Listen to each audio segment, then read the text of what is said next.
Chanuka always falls during the parshas of Yosef and Miketz, the story of Yosef.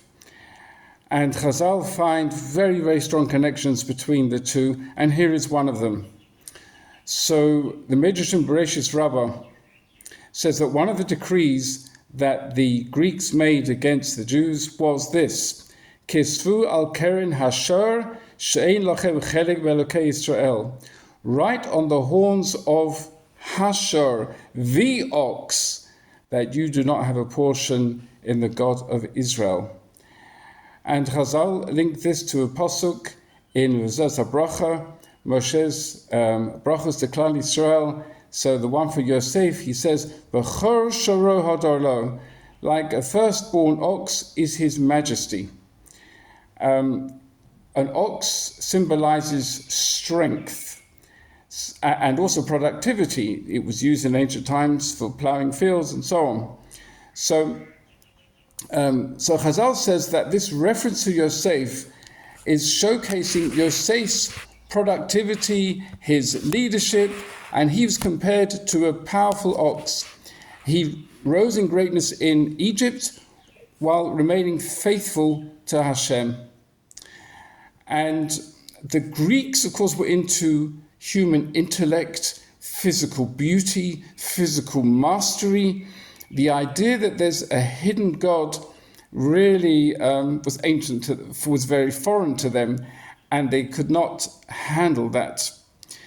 Yosef in Egypt, we find, spoke of Hashem all the time in the house of Potiphar. To Potiphar's wife, he said, I can't do what you want, v'chotosi l'Elokim. And then in this week's parasha, in front of the most powerful man in the world, he invoked Hashem's name 5 times.